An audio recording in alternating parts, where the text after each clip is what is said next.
who knows who broke, everyone has a theory. I know. Who broke it up? John. John did. Yeah. And he tried to pin it all on you. John. Just one word, one name. That's the answer Paul McCartney gives when he's asked directly who broke up the Beatles.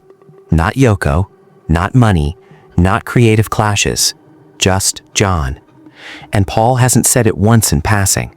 He has said it clearly, more than once, on the record, without hesitation. But here's where the story gets complicated.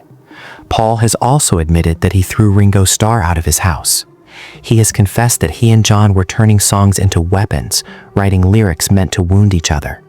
He has talked about how he was angry, moody, and quietly boiling in the studio while Yoko sat on his amplifier. So if you always believed the Beatles simply grew apart, get ready. What Paul McCartney has revealed in recent interviews paints a picture that is far more chaotic, far more emotional, and far more heartbreaking than the neat version we've heard for decades. For over 50 years, the world has asked the same question: why did the Beatles break up? There have been endless theories. Some say Yoko Ono was the reason. Others point to Brian Epstein's death. Some blame Paul for being controlling. Others say John became too radical. George was tired of being treated like a sideman. The business side turned toxic. Take your pick. But here's something many people forget. John Lennon privately told the band in September 1969 that he was leaving, a full 7 months before the public knew anything. It was Paul who made it official in April 1970 through a press release tied to his solo album, and history ended up casting him as the villain. The breakup itself was messy, and what followed was even worse. John and Paul began writing diss tracks about each other, real songs meant to sting. They went from singing "I Want to Hold Your Hand" to trading musical punches in what felt like no time at all. The friendship that once changed music forever had turned into something tense and bitter. But there was a meeting where John came in and said, "Hey guys, I'm leaving the group." Right, he was with Yoko. He'd found Yoko, and John loved strong women. In recent years, though, Paul has been speaking more openly than ever. On The Howard Stern Show, in interviews with the BBC, and in his book, The Lyrics, he has started to unpack what really happened. And hearing it directly from him makes it feel different, more personal, more painful. Then came the moment that shocked so many people. On Howard Stern's show, Paul was asked the question that has followed the band for half a century: who broke it up? There was no long pause, no careful explanation. Stern pressed him, who did it? And Paul answered simply, John. Just like that. But that one word doesn't close the case. It opens it. Because behind that answer is a story filled with pride, hurt, ego, love, loss, and 4 young men who changed the world before they fully knew how to handle the weight of it. The breakup of the Beatles was not just about one person walking away. It was about friendship under pressure, fame moving too fast, and emotions spilling over in ways no one could control. And when you hear it straight from Paul, you realize this wasn't just the end of a band. It was the end of a brotherhood. He tried to put the blame on you. But Paul didn't see it that way. He said no one really tried to pin it on him. It just ended up looking that way from the outside. The truth, he explained, goes back to a private meeting. One day, John walked in and calmly told the others he was leaving the group. He was already with Yoko. He had met her, fallen for her, and John had always been drawn to strong women. This matters because for years, fans pointed fingers at Paul. Many believed he was the one who broke up the Beatles.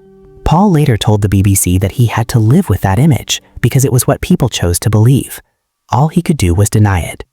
But here's the part most people didn't know. John's manager, Alan Klein, advised him to keep his departure quiet until a major business deal was finalized. So John actually quit in September 1969, and the public had no idea. Months later, when Paul announced his solo album in April 1970, it accidentally confirmed the breakup. To the world, it looked like Paul had ended everything. Think about how young they were. John Lennon and Ringo Starr were only 29. Paul McCartney and George Harrison were just 27. They had already taken over the world before turning 30. Still, behind the fame, tension had been building. Much of it centered on one person, Yoko Ono. Years later on The Howard Stern Show, Paul spoke honestly about how the band felt when Yoko began attending their recording sessions. He admitted they didn't welcome her into the studio. It had always been a space just for the 4 of them. Even their wives and girlfriends rarely stayed inside while they worked.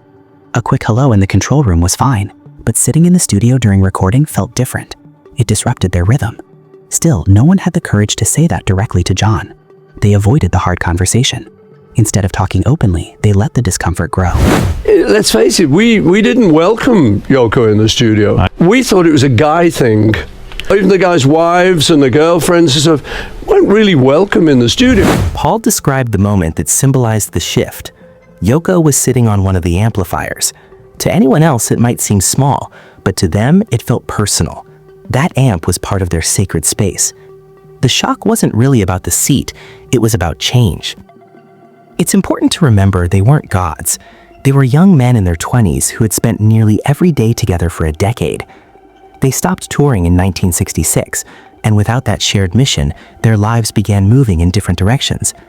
Individual interests replaced the tight unity they once had.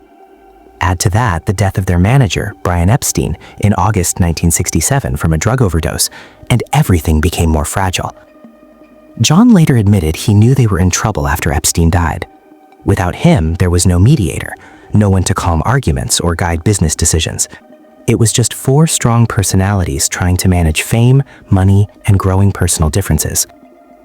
Looking back decades later, Paul showed a different level of understanding. He said the band had come full circle, and when they finally split, it was probably the right time. They were young and needed to discover who they were outside the group. John had found Yoko, his muse, and she was leading him in a new creative direction.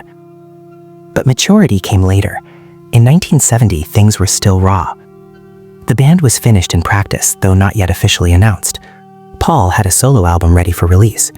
Then Ringo arrived at his house carrying a letter from John, George, and himself. The message was clear. Paul should delay his solo album because the Beatles planned to release Let It Be. Imagine that moment.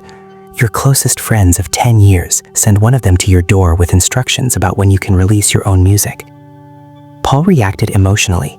He admitted he threw Ringo out of the house. Tensions were already high. The friendship was strained. And on top of everything, they were being told to put their own plans on hold. It was already painful enough that the Beatles were falling apart. What made it worse was how it looked to the world. The headlines blamed Paul, but the full story was far more complicated, full of youth, pride, silence, and missed conversations. It already felt terrible watching all the money they had earned and all the fame they had built start slipping away. Everything they had worked for seemed to be circling the drain. And right in the middle of that chaos was one man who looked ready to take control of it all. The tension was thick. The future of the band's business was hanging by a thread.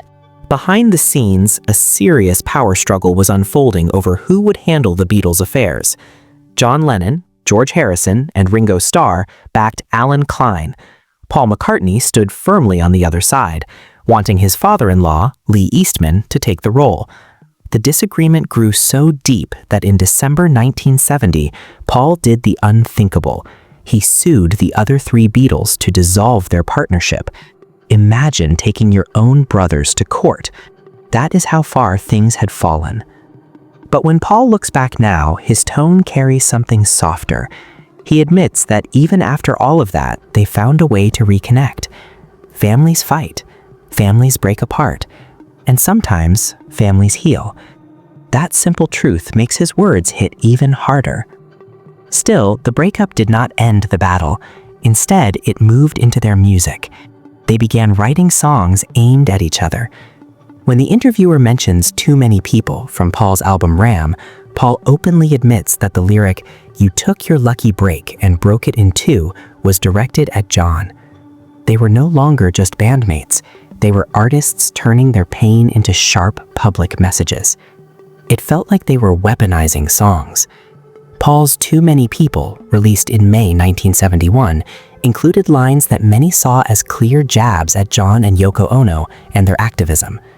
John fired back with How Do You Sleep, where he mocked Paul's music and even referenced the Paul is dead conspiracy. The words cut deep. When asked years later if it still hurt, Paul did not hide his feelings. Hearing someone like John Lennon dismiss his work was painful, but he also understood something about John. He often spoke without holding back. In his book, The Lyrics, Paul wrote that John was firing missiles at him through songs, and some of them were cruel. He wondered what John hoped to gain other than landing a punch. It was raw. It was personal. and for a while it seemed like the damage might never heal. But this story does not end in bitterness. Thankfully, it did not last forever. Paul says he feels blessed that they moved past it, because if they had not, and then John was killed, he doesn't know how he would have carried that weight. By 1975, the ice had melted. John and Paul reconciled. They played music together again in Los Angeles. John later admitted that How Do You Sleep might have gone too far. By 1976, they were simply friends again, hanging out in John's New York apartment, smoking, laughing, and even watching Saturday Night Live together. The friendship that once changed music history quietly found its way back. Then, 4 years later, John was gone. In another interview, Paul was asked how often he thinks about John. His answer was simple: quite often. He even dreams about him. After sharing such a deep and lasting bond, it makes sense. Paul says he loves when people revisit you in dreams. Sometimes he dreams about the band. The dreams are strange, emotional, and vivid, but they are also a reminder of what they once had. I used to spend a lot of time with John, just sitting around and talking about ideas, plans, and the next thing we might do. In one dream, I walked over to pick up my Hofner bass to get ready to play, and it was covered in sticky tape. It's such a small detail, but it felt so real and specific. Then John says something like, "That must feel, I know that anyway." And I answer, "No, I know that anyway." It's hard to explain, but even when he said hurtful things about me, I understood him. It didn't mean the words didn't sting, they did. But from knowing him so closely, I knew the kind of person John was. He could say sharp things about anyone. That was just how he was. But saying it didn't always mean he truly felt it. Then Paul shares a moment that probably saved him from carrying guilt for the rest of his life. After John died, one of the kindest things Yoko did was pull him aside and quietly tell him, "You know, he did love you." She didn't have to do that, but she did. And for Paul, that meant everything. It brought comfort at a time when he could have been left wondering forever. That simple reassurance lifted a heavy weight off his heart. Here's the honest truth. John once said they broke up because they were bored.